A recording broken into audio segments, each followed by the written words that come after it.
ভারত বাংলাদেশ সীমান্তে কোটি টাকার কাফ সিরাপ পাচারের ঘটনায় নাম জানালো মালদার ইংলিশ বাজার পঞ্চায়েত সমিতির সহ সভাপতি তথা তৃণমূল নেতা মারুফ শেখের। তিনি মহিদপুর সীমান্তের একজন ক্লিয়ারিং এজেন্টও বটে।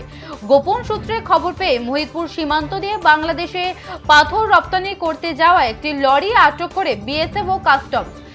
লরির ভেতরে পাথরের আড়ালে লুকিয়ে রাখা 22,800 বোতল নিষিদ্ধ কাফ সিরাপ উদ্ধার হয়, যার বাজার মূল্য প্রায় 1 কোটি টাকা। ঘটনায় লরি চালক আকরামুল শেখকে আটক করা হয়েছে। এই বিপুল পরিমাণ মাদক পাচারের নেপথ্যে মারুফ শেখের হাত রয়েছে বলেই অভিযোগ তুলেছেন সীমান্তের রপ্তানিকারকরা। তাদের দাবি, তৎকালীন শাসক দলের ছত্রছায়ায় থাকায় মারুফ দীর্ঘদিন ধরে এই বেআইনি চক্র চালাচ্ছিলেন, যার খেসারত দিতে হচ্ছে সাধারণ ব্যবসায়ীদের। ইতিমধ্যে পুলিশ গোটা ঘটনার তদন্ত শুরু করেছে। সেই গাড়ি থেকে উদ্ধার হয়েছে, কারা এর সাথে জড়িত, কি খবর আছে আপনার কাছে? যে আমাদের এটা দীর্ঘদিনেরই বলা যায় আর কি সচেষ্টায়, কারণ এর আগেও মালের মতো ধরা পড়েছে।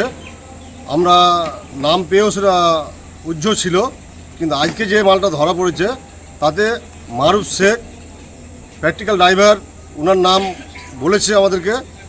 আমরা সেই মারুফ শেখ মহিদপুরের সমস্ত যে অবৈধ মালে যে কারবার করে তার ডিলারি করছে মারুফ শেখ।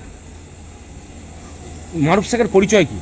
মারুফ শেখের পরিচয় হলো ও মহিদপুর গ্রাম পঞ্চায়েত সমিতির সভাপতি তৃণমূলের।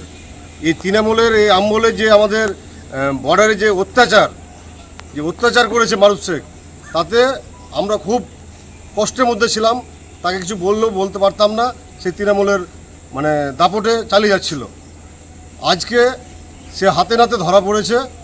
আমরা চাইব যে তার খুব তাড়াতাড়ি যেন শাস্তির ব্যবস্থা হয় এবং তাকে যেন আইনগতভাবে তাকে অ্যারেস্ট করে সেই জায়গায় ফাঁসির জায়গায়